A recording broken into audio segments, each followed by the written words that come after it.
अस्सलाम वालेकुम everyone, welcome back to my YouTube channel.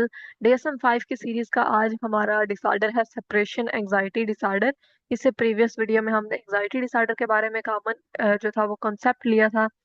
आगे कुछ मेन एंजाइटी डिसऑर्डर्स के आप कह लें कि टाइप्स हैं, जैसे कि सेपरेशन एंजाइटी डिसऑर्डर। अगर हम सबसे पहले बात करते हैं diagnostic criteria of separation anxiety disorder का, तो हम देखेंगे कि डेवलपमेंटली इनअप्रोप्रिएट और जो एक्सेसिव फेयर या एंजाइटी के कंसर्न्स होते हैं, separation from those to whom the individual is attached as evidenced by at least three of the following। जब आप किसी के साथ बहुत ज्यादा अटैच्ड होते हैं और उससे सेपरेशन के बाद आपको एक्सेसिव फेयर या एंजाइटी हो, और फिर इन तीन आप कह लें कि सूरत हाल में हो कि recurrent excessive distress when anticipating or experiencing separation। जब भी आप उस बंदे से सेपरेट होते हैं तो आपको एक्सेसिव स्ट्रेस फील होता है, ठीक है, और आपको ये परेशानी होने लग जाती है कि आप किसी को खो देंगे। ठीक है, अब आप आपके लव्ड वन की डेथ हो जाएगी, या आपको कुछ हो जाएगा, या आपको कोई नुकसान पहुंचा देगा। आपको अपने बारे में और उस लव्ड वन के बारे में कंसर्न्स रहते हैं, एक्सेसिव कंसर्न्स रहते हैं, ठीक है। और फिर एक्सेसिव वरी होती है कि आप कहीं अगर आप बाहर निकलेंगे उसके बगैर, या आप दूर जाएंगे उससे, तो आप खो जाएंगे, आपको कोई किडनैप कर लेगा, और या फिर आपके साथ कोई हादसा पेश आ जाएगा, ठीक है। ये ज्यादातर आगे भी हम देखेंगे कि सेपरेशन एंजाइटी जो होती है वो बच्चों के अंदर होती है, कि जब वो अपने पेरेंट्स के साथ इतना ज्यादा अटैच होते हैं, तो वो जब स्कूल जाते हैं या घर से बाहर निकलने के लिए कहीं शॉप पे जाते हैं, तो उन्हें बहुत ज्यादा डर लगता है कि उन्हें कोई पकड़ के ले जाएगा, या फिर उनसे आके कोई चीज टकरा जाएगी, उनके साथ कोई हादसा पेश आ जाएगा। तो इस तरह के कंसर्न, सेपरेशन एंजाइटी ज्यादातर बच्चों के अंदर पाई जाती है। और फिर persistence, reluctance or refusal to go out, away from home, to school, to work or elsewhere because of fear of separation। आप कहीं पे भी स्कूल में या काम करने के लिए नहीं जाते because of fair of separation. persistent और excessive fear of reluctance about being alone। पहले हमने बात की कि आप होमवर्क करने का, सॉरी, स्कूल जाने के लिए या बाहर काम करने के लिए कहीं पे भी आप तैयार नहीं होते अकेले जाने के लिए। और यहाँ पर बात हो रही है कि आप अकेले रहने के लिए तैयार नहीं होते, बेशक वो एक घर में बात हो रही है, ठीक है। और फिर persistent reluctance or refusal to sleep away from home or to go to sleep without being near a major attachment figure।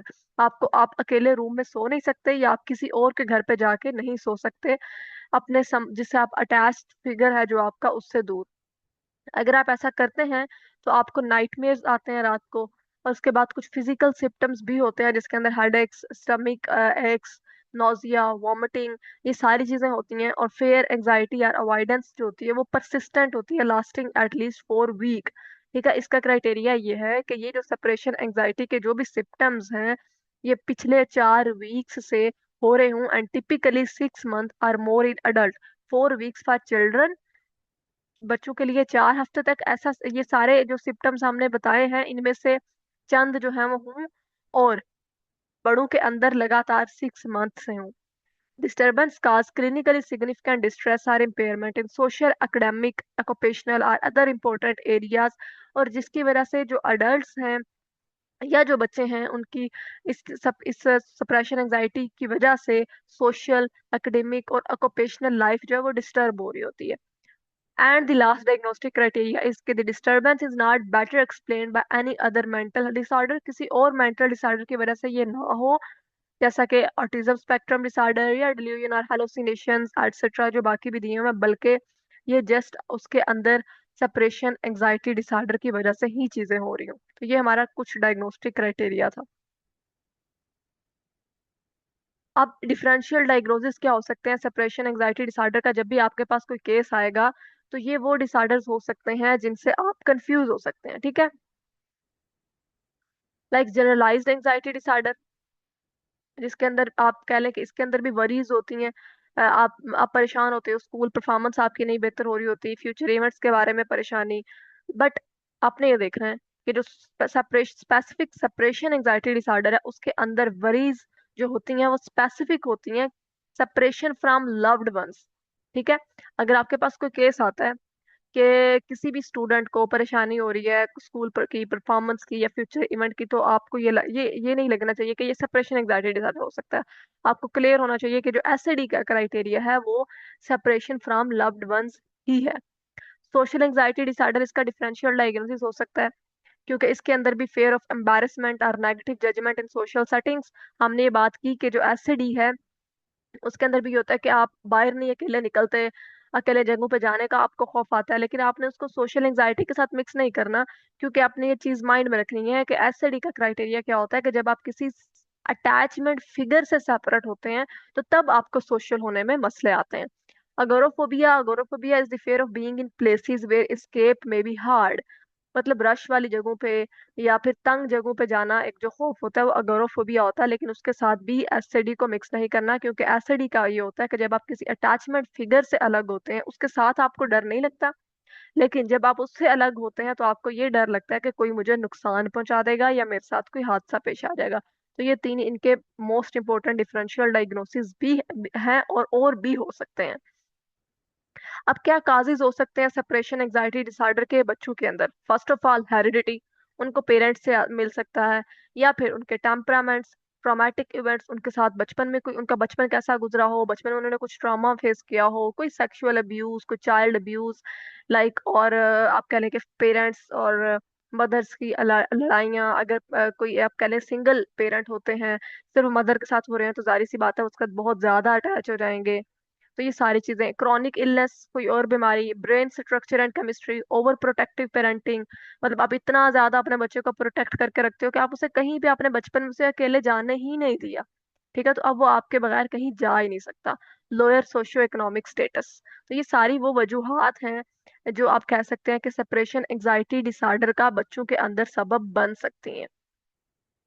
अब असेस करने के लिए सेपरेशन एंजाइटी डिसऑर्डर को कौन सा साइकोमेट्रिक टूल हम यूज कर सकते हैं, जो कि आप कह लें कि इंटरनेट पर इजी टू यूज अवेलेबल है, फ्री ऑफ कॉस्ट। और अगर आप मेरे चैनल को सब्सक्राइब करके मुझे आके कमेंट सेक्शन में कमेंट करते हैं असेसमेंट टूल के लिए, तो मैं आपको वो भी शेयर कर दूंगी। वो है हमारे पास जी स्किल्ड, SCARED, screen for child anxiety related emotional disorders, ठीक है। अब क्या ट्रीटमेंट अप्रोचेज हम यूज कर सकते हैं सेपरेशन एंजाइटी डिसऑर्डर के लिए? First of all, as a psychologist we can use cognitive behavioural therapy. CBT एक फर्स्ट लाइन ट्रीटमेंट होता है पर एसडी के लिए। हेल्प करता है चिल्ड्रन को आइडेंटिफाई करें अपने चैलेंजिंग एंग्शियस थॉट्स को एंड ग्रेजुअली वो फेस करें separations through exposure technique, often include relaxation training, coping skills, problem solving strategies. मतलब इसके अंदर ये होता है कि आप बच्चे को आइडेंटिफाई करवाएंगे उसकी उन थॉट्स को जो उसको लगता है कि वो अगर अपने लव्ड वन से अलग होगा या अकेले बाहर जाएगा तो उसको कोई मार देगा या उसके लव्ड वंस को कुछ हो जाएगा।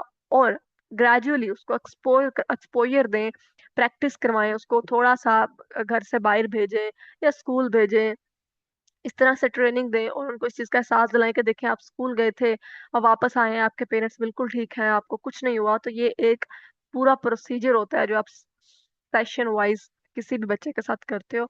Parent involvement, family therapy, parents are taught to reinforce independence, avoid over protection, parents को कहें कि वो इतना ओवर प्रोटेक्टिव ना हो बच्चों के लिए, ठीक है। और फैमिली थेरेपी जो होती है ये हेल्प करती है कि आप पेरेंट की जो एंजाइटी है उसको भी कम कर सकें कि वो अपने बच्चों के लिए इतना ज्यादा ओवर प्रोटेक्टिव हो जाते हैं, और अपनी उस सेपरेशन को मैनेज कर सकें जो उनके बच्चों के साथ उनकी होती है, क्योंकि सिर्फ बच्चों को मसले नहीं होते, पेरेंट्स को भी होते हैं जब उनका बच्चा उनसे दूर जाता है। स्कूल बेस्ड इंटरवेंशन होनी चाहिए टीचर्स के साथ और काउंसलर्स के साथ कोलैब करना चाहिए। और फिर आप कह लें कि आपके ग्रेजुअल स्कूल री इंटीग्रेशन प्लान बनाएं बच्चों के लिए, और एक स्पोर्टिव इन्वायरमेंट बनाएं जिसके अंदर उनके अवॉइडेंस बिहेवियर को कम करने की कोशिश की जाए। फार्माकोलॉजिकल ट्रीटमेंट जो कि मस्ट है, अगर आपको ज्यादा सवेयर सेपरेशन एंजाइटी है तो वो सीबीटी से या सिर्फ फैमिली थेरेपी से सही नहीं हो सकती, आपको मेडिकल मेडिसिन की जरूरत होगी जिसमें एसएसआरआईज यूज होती हैं, जैसे fluoxetine, sertraline may be considered if symptoms are severe, ठीक है। और ये आप खुद से रिकमेंड नहीं कर सकते, ये साइकाट्रिस्ट ही रिकमेंड करेंगे, यहाँ पर हम सिर्फ अपने नॉलेज के लिए पढ़ रहे हैं। यूजली कंबाइंड विद थेरेपी, और मेडिसिन आपके कह लें कि विद कम्बिनेशन ऑफ थेरेपी चल रही होती हैं, आप साइकाट्रिस्ट से मेडिसिन ले रहे होते हैं, अपना चेकअप करवा रहे होते हैं, और आप साइकोलॉजिस्ट के साथ अपनी थेरापीज कर रहे होते हैं। The last one is psycho education, जो कि आपने सबसे पहले करनी होती है।